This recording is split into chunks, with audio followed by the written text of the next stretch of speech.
Khadija Khadija bint Khuwaylid Khadija al-Kubra was the first wife of the Islamic prophet Muhammad. She is commonly regarded by Muslims as the mother of the believers, and was the first person to convert to Islam. Biography. Khadija's grandfather, Asad ibn Abd al-Uzza, was the progenitor of the Asad clan of the Quraysh tribe in Mecca. Her father, Khuwaylid ibn Asad, was a merchant.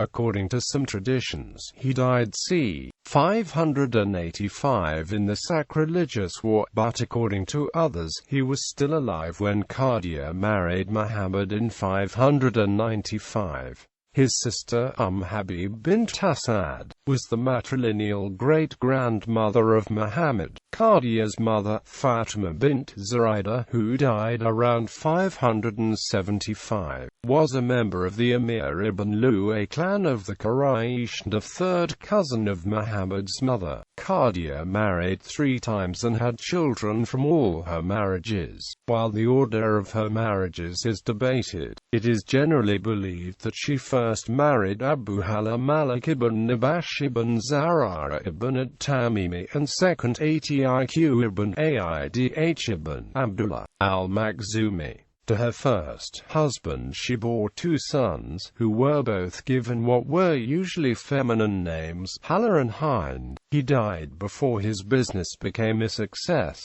To husband Atiq, Khadija bore a daughter named Hinda.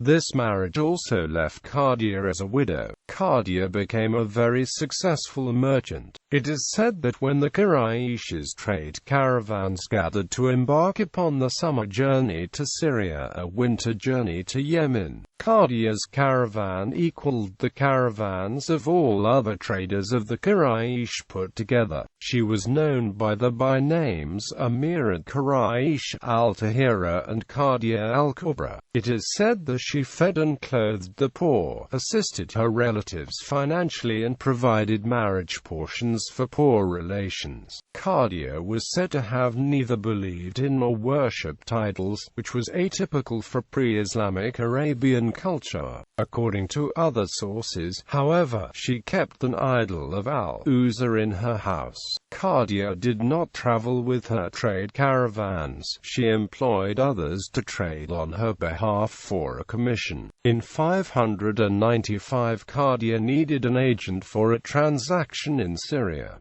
Abu Talib ibn Abd al-Muttalib recommended her distant cousin Muhammad ibn Abdullah. The experience that Muhammad held working with caravans in his uncle Abu Talib's family business had earned him the honorific titles al-Sadiq and al-Amin. Khadija hired Muhammad, who was then 25 years old, sending word through her kinsman Qasima ibn Hakim that she would pay double her usual commission. She sent one of her servants, Maysara, to assist him. Upon returning, Maysara gave accounts of the honorable way that Muhammad had conducted his business, with the result that he brought back twice as much profit as Khadija had expected. Maysara also relayed that on the return journey, Muhammad had stopped to rest under a tree. A passing monk, Nestora, informed Maysara that none but a prophet ever sat beneath this tree. Maysara also claimed that while he stood near Muhammad as he slept, he had seen 2 angels standing above Muhammad, creating a cloud to protect him from the heat and glare of the sun. Khadija then consulted her cousin Waraqah ibn Nawfal ibn Asad ibn Abdul Uzza. Waraqah said that if what Maysara had seen was true, then Muhammad was in fact the prophet of the people who was already expected. It is also said Khadija had a dream in which the sun descended from the sky into her courtyard, fully illuminating her home. Her cousin Waraqah told her not to be alarmed, for the sun was an indication that the prophet would grace her home. At this, Khadija considered proposing marriage to her agent. Many wealthy Quraysh men had already asked for her hand in marriage, but all had been refused.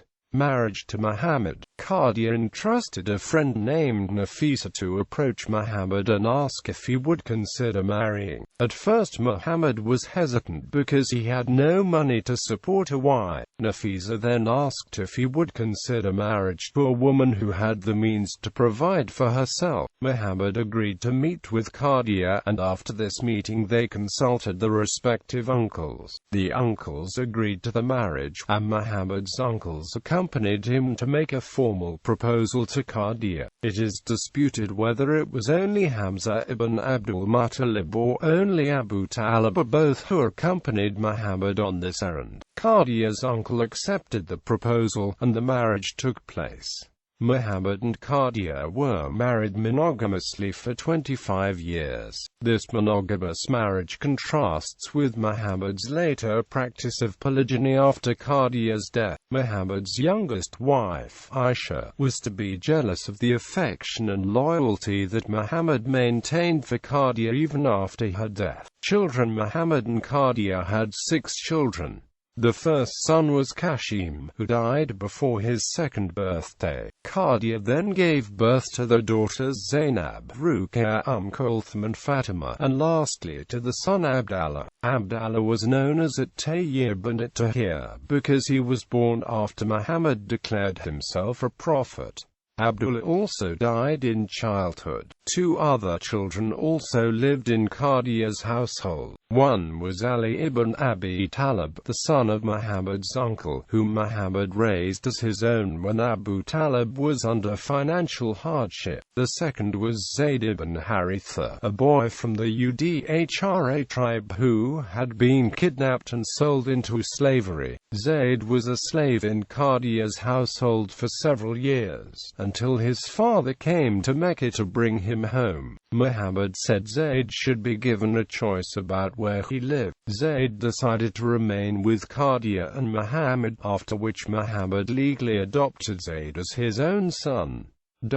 Becoming the first Muslim. According to the traditional Sunni narrative, when Muhammad reported his first revelation from the angel Gabriel, Khadija was the first person to convert to Islam. After his experience in the cave of Hira, Muhammad returned home to Khadija in a state of terror, pleading for her to cover him with a blanket. After calming down, he described the encounter to Khadija, who comforted him with the words, "Allah would surely protect him from any danger, and would never allow anyone to revile him, as he was a man of peace and reconciliation and always extended the hand of friendship to all."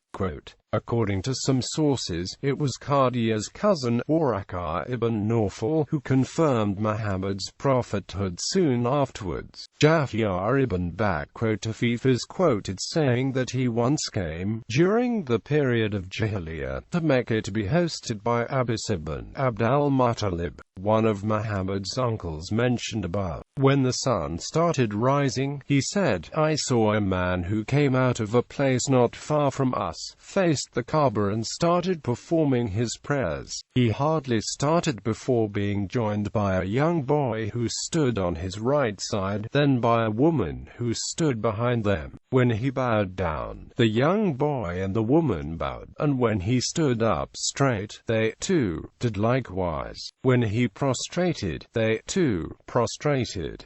He expressed his amazement at that, saying to Abbas, "This is quite strange, O Abbas."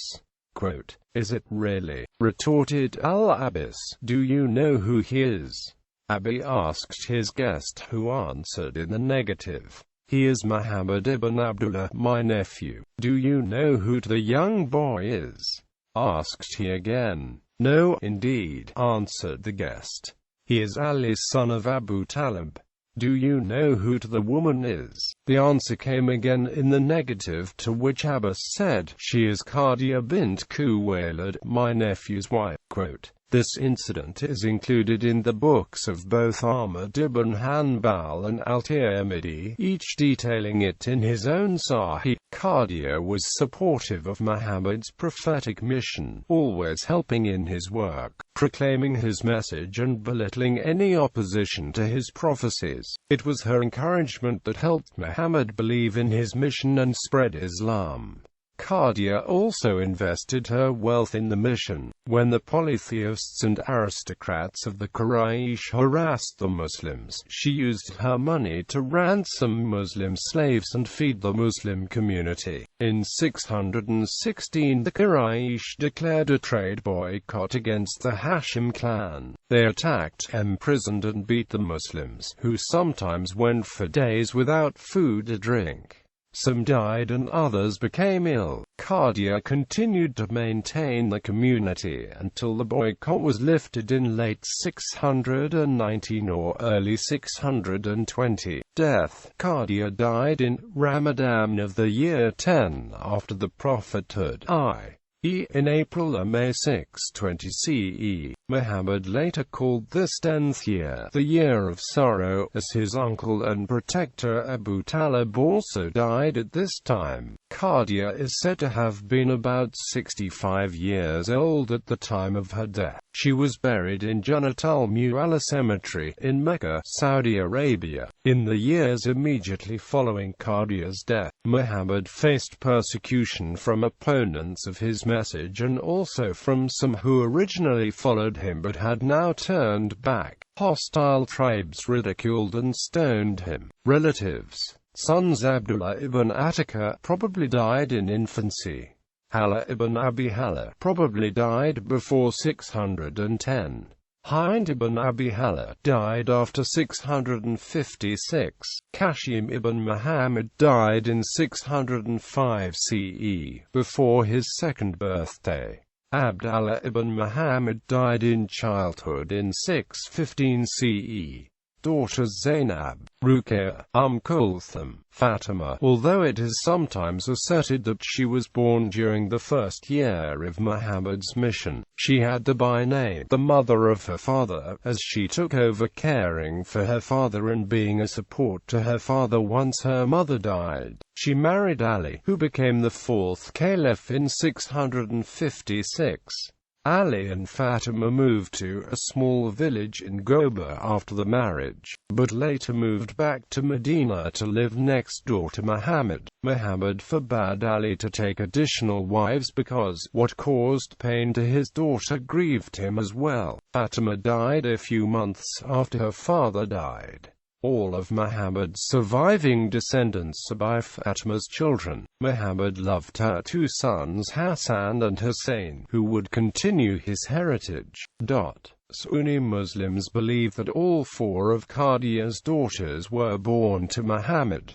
They interpret the following verses supporting such a view. O Prophet, tell your wives and your daughters and the women of the believers.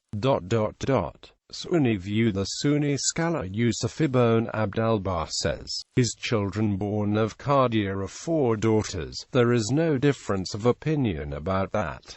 Shia view. According to some Shia Muslim sources, Khadija and Muhammad together had only one biological daughter, Fatima. The others either belonged to Khadija's sister or were from a previous marriage and were treated by Muhammad as his own daughters. The Shia scholar Abu al-Kashim al-Kufi writes, when the Messenger of Allah married Khadija, then sometime thereafter Hala died, leaving two daughters, one named Zainab and the other named Ruqayya, and both of them were brought up by Muhammad and Khadija, and they maintained them. And it was the custom before Islam that a child was assigned to whoever brought him up.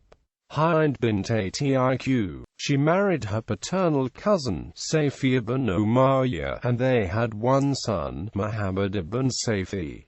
Zainab bint Abi Hala, who probably died in infancy. The adopted daughters attributed to Muhammad are Zainab. She married her maternal cousin Abu al-Ayyaz ibn al-Rabi before al-Hijra. Ruqayya. She was first married to Utbah ibn Abu Lahab and then to the future third caliph Uthman ibn Affan. Kulthum. She was first married to Utbah bin Abu Lahab and then, after the death of her sister Ruqayya, to Uthman ibn Affan. She was childless. Sister Hala bint Khuwaylid. Cousins Abdallah ibn Maktum. Waraqah ibn Nawfal. Her important descendants